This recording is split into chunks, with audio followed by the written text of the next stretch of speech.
প্রথমে কড়াই গরম করে কড়াইতে বেশ কিছুটা পরিমাণ সর্ষের তেল ভালো করে গরম করে এরপর দিয়ে দেব বাটা মাছ। আমি বাটা মাছগুলো আগে থেকে নুন হলুদ মাখিয়ে রেখেছিলাম।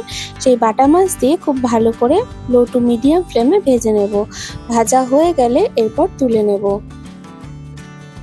মাছগুলোকে তুলে নেওয়ার পর এরপর ওই তেলের মধ্যেই আরও বেশ কিছুটা পরিমাণ সর্ষের তেল দিয়ে ভালো করে গরম করে নেব। তেল গরম হয়ে গেলে দিয়ে দেবো 1 চামচ কালো জিরে, আর এর সাথে দিয়ে দেবো একটা বড় সাইজের পেঁয়াজ কুচি।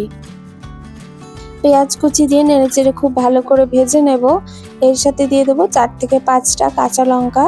কাঁচা লঙ্কা দিয়ে আবারও নেড়েচেড়ে খুব ভালো করে ভেজে নেব। ভাজা হয়ে গেলে দিয়ে দেবো আলু। আমি এখানে বড় সাইজের 3টে আলু এরকম লম্বা লম্বা করে কেটে নিয়েছি। এর সাথে দিয়ে দেবো পরিমাণ মতো নুন দিয়ে খুব ভালো করে কষিয়ে নেব। আপনারা আপনাদের পরিমাণ মতো নুনের পরিমাণটা কম বেশি করে নিতে পারেন। এরপর দিয়ে দেবো আদা। আমি এখানে 1 চামচ আদা দিয়ে দিয়েছি। আদা দিয়ে ভালো করে কষিয়ে নেব। আমি মিডিয়াম টু হাই ফ্লেমে রান্নাটা করে নিচ্ছি।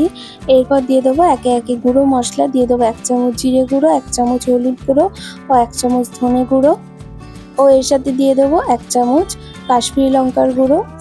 আপনারা চাইলে ঝাল লঙ্কার গুঁড়োও ব্যবহার করতে পারেন। সামান্য জল দিয়ে সমস্ত মশলার সাথে আলু খুব ভালো করে কষিয়ে নেব। আপনারা অনেকেই আমার পাশে আছেন, আমাকে অনেক সাপোর্ট করছেন, তার জন্য অনেক ধন্যবাদ। আশা করি আগামী দিনগুলোতেও আপনারা আমার সাথে এইভাবেই থাকবেন। অল্প জল দিয়ে ভালো করে কষানো হয়ে গেলে এরপর আমি ঝোলের জন্য বেশ কিছুটা পরিমাণে জল দিয়ে দিয়েছি। আপনারা চাইলে এর থেকে কম জলেরও ব্যবহার করতে পারেন।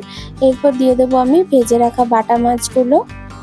গরমকালে কিন্তু এরকম পাতলা ঝোল খেতে আমার কিন্তু খুব ভালো লাগে। আপনারা অবশ্যই বাড়িতে এইভাবে বাটা মাছের রেসিপিটা ট্রাই করতে পারেন। লো টু মিডিয়াম ফ্লেমে 10 মিনিট ঢাকনা দিয়ে খুব ভালো করে আমি ফুটিয়ে নিয়েছি।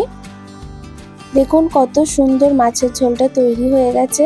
ভিডিওটা ভালো লাগলে একটা লাইক করে দেবেন, চ্যানেলটি সাবস্ক্রাইব করে পাশে থাকুন আর কমেন্ট করে জানাবেন কেমন লাগলো।